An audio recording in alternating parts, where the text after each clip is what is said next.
बिस्मिल्लाहिर्रहमानिर्रहीम। आज का जो हमारा टॉपिक है ये कीवर्ड्स के हवाले से है और ये हम जो चैप्टर कर रहे हैं ये है चैप्टर नंबर 9 एलिमेंट्स ऑफ सी और उसका ये लेक्चर नंबर 2 है 9वें चैप्टर का सेकेंड ईयर कंप्यूटर से। तो आइए इंटरमीडिएट लेवल पे जो बेसिक्स हैं उसको हम समझने की कोशिश करते हैं। तो कीवर्ड्स जैसा कि कॉमनली हम एक नाम यूज़ करते हैं कि ये कीवर्ड है, इसको हम इस पर्पज़ के लिए यूज़ करते हैं या इसको इस वेरिएबल के नाम के तौर पर हम इस्तेमाल नहीं कर सकते, तो आखिर क्या है इनके बारे में जानना इसलिए भी ज़रूरी है कि ये यूज़ तो होंगे प्रोग्राम्स के अंदर, लेकिन जिस पर्पज़ के लिए बनाए गए ये सिर्फ उस पर्पज़ के लिए यूज़ होंगे और इनका ख़ास फंक्शन होता है जो ये परफॉर्म कर रहे होते हैं। तो इसी वजह से इनको ना तो रीडिफाइंड किया जा सकता है और ना इनको वेरिएबल के नाम के तौर पर इस्तेमाल किया जा सकता है। वेरिएबल्स होते हैं ना जो हम प्रोग्राम में यूज़ करते हैं वो वैल्यू असाइन करने के लिए, यूज़र से वैल्यू लेने के लिए, तो वो हमारे जो वेरिएबल्स हैं उनको हम इस नाम से नहीं ले सकते कि हम कोई वेरिएबल का नाम उसमें ले लें। तो अब बेसिक डेफिनेशन को देखते हैं और इसके अंदर आने वाले जो पॉइंट्स हैं उसको हम यहाँ पर डिस्कस करते हैं। तो आइए शुरू करते हैं। अच्छा, अब इसमें जो पॉइंट्स हैं, पहली इसके डेफिनेशन की तरफ हम चलते हैं। तो बात कर रहे हैं कि keywords are the reserve words. ये रिजर्व वर्ड्स हैं। रिजर्व क्या होता है? जैसे सीट नहीं रिजर्व कर देते कि ये सीट रिजर्व है जी, इसका मतलब है कि उस सीट पे कोई और पर्सन आकर नहीं बैठ सकता, ये रिजर्व सीट हो गई है।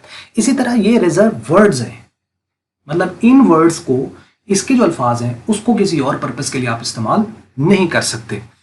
तो keywords are the reserve words which can not be used as variable name, जिनको वेरिएबल के नाम के तौर पर इस्तेमाल नहीं किया जा सकता। Keywords can not B redefined. ये एक अहम पॉइंट है कि जो कीवर्ड्स हैं इनको रीडिफाइंड नहीं किया जा सकता। जिस पर्पस के लिए हैं इनको जस्ट कॉल करेंगे और उसी पर्पस के लिए ये यूज होंगे। Keywords are always written in lower case. ये हमेशा, इस पे आपने गौर करना है कि always written in the lower case. इसका कोई एक भी कैरेक्टर कैपिटल नहीं हो सकता, चाहे वो शुरू पे हो, चाहे वो दरमियान पे हो, चाहे वो एंड पर हो, या चाहे सारे। अगर सारे कैपिटल में लिख दिए तब भी वो कीवर्ड नहीं है, कोई एक कैपिटल में लिख दिया तब भी वो कीवर्ड नहीं है, आपने एंड पे कोई कैपिटल कर दिया तब भी वो नहीं है, दरमियान में कोई कैपिटल का कर दिया तब भी वो कीवर्ड नहीं है। कीवर्ड का मतलब है कि सारे के सारे जो उसके कैरेक्टर्स हैं नेम के अंदर वो स्मॉल लेटर्स में अंदर होने चाहिए। एक तो ये बात बड़ी अहम है, इसको आपने ध्यान से जहन में बिठा लेना है और इनको रीडिफाइंड नहीं किया जा सकता। हालांकि जो आइडेंटिफायर्स हैं, स्टैंडर्ड आइडेंटिफायर, जो पिछले टॉपिक में भी हम डिस्कस किया था कि उनको रीडिफाइंड किया जा सकता है। स्टैंडर्ड आइडेंटिफायर रीडिफाइंड हो सकते हैं लेकिन कीवर्ड्स रीडिफाइंड नहीं होते।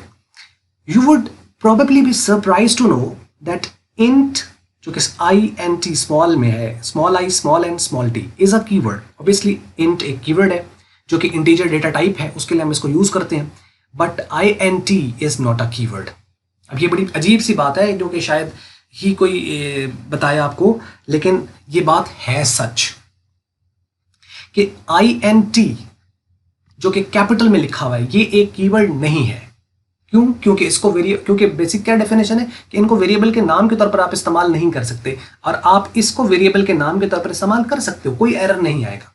अगर आप लिखते हो INT कैपिटल में तो आप या कोई एक लेटर कैपिटल में लिखते हैं तो आप इसको वेरिएबल के नाम के तौर पर इस्तेमाल कर सकते हैं, लेकिन ये रिकमेंडेड नहीं है क्योंकि इंट तो इंट है। लेकिन एक आप समझ लो कि एक अंदर की बात है, अंदर की एक बात है गहरी, तो जिसके अंदर आपको ये बात पता होना चाहिए कि int is a keyword but int is not a keyword. जब हम कहते हैं इंट इज अ कीवर्ड इसका मतलब है कि स्मॉल लेटर्स में, और जब हम कहते हैं int is not a keyword इसका मतलब है कि उसका कोई लेटर या सारे लेटर्स कैप्स लेटर में लिखे हुए हैं, तो तब वो कीवर्ड नहीं है। इट मीन्स दैट INT जो कि स्मॉल में है can not be used as variable name, but INT जो कि कैपिटल में है can be used as variable name, but this activity is not recommended in C programs. तो इसको आप रिकमेंडेड नहीं है कि आप ऐसा करें, लेकिन पता होना चाहिए कि ऐसा हो सकता है। तो ये है उसका लूज होल, ये उसका एक कमजोर पॉइंट है, तो ये पता होना चाहिए। उसके बाद वो बात कर रहा है कि there are 32 keywords in C। पूरी C लैंग्वेज के अंदर 32 कीवर्ड्स हैं total. Following is the list of the 32 keywords in the C। ये सारे हैं और ये सारे के सारे हम प्रोग्राम में यूज तो नहीं करेंगे, लेकिन ऑब्वियसली इनकी ज़ियारत करना ज़रूरी है कि अगर आपको इनको देख लें तो ये देर को तसल्ली हो जाती है कि कम से कम 10 दिखाए जाते तो होता है कि बाकी किधर है।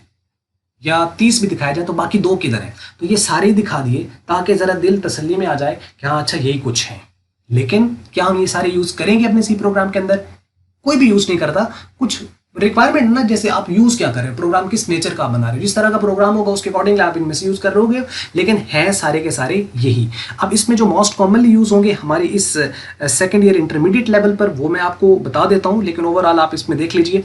ये ऑटो है, डबल है, इंट है, इस तरीके से struct, break, case, enum, extern, return, short, float, for, signed, void, volatile, go to, if, static, while, do, इसी तरीके से डिफॉल्ट, कंटिन्यू वगैरह, ये सारे के सारे कीवर्ड्स हैं। इसमें देखें 4 ये हैं और इस तरीके से 8 ये रो हैं, तो 4 कॉलम और 8 रो, तो 8 4 32, ये 32 कीवर्ड्स हैं।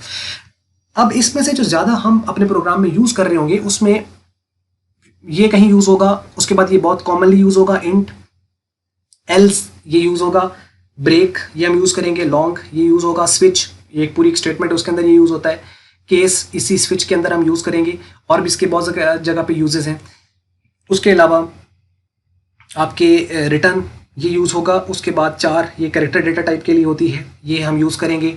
फ्लॉट, शॉर्ट, अनसाइंड भी कहीं ना कहीं हम यूज़ करते हैं, साइंड कहीं ना कहीं यूज़ हो जाता है, और फॉर ये मोस्ट कॉमनली यूज़ होगा, और कॉन्टिन्यू स्टेटमेंट ये भी एक स्टेटमेंट के तौर पर यूज़ होती है, और डिफ़ॉल्ट ये यूज़ होगी, गो टू ये यूज़ होगा, और वॉइड भी हम जो है वो यूज़ करते हैं, और उसके अलावा वाइल ये फंक्शन जो है वो लूप में यूज़ होगी, उसके अलावा इफ़ और डू ये और गो टू ये सारे के सारे बहुत कॉमनली यूज़ होते हैं। तो बस ये एक लिस्ट है जिसके अंदर आपको खास तौर पर इनका जो मैंने बताया ये खास तौर पर आपको आने चाहिए, और ये आगे हम प्रोग्राम में 1 बाय 1 सीखेंगे कि इनका क्या यूज़र कहाँ क्या करते हैं। तो बस ये थी इसके हवाले से कुछ बेसिक लेक्चर। तो उम्मीद करते हैं आपको इसके हवाले से कुछ नया सीखने को भी ज़रूर मिला होगा। तो अगर आपको ये वीडियो मल्टीमीडिया की जो है वो अच्छी लगी है तो इसको आप लाइक कर लें, शेयर कर लें दूसरों को। अगर आपको अच्छी नहीं लगी तो इसको आप कर दें डिसलाइक, और वीडियो देखने का शुक्रिया।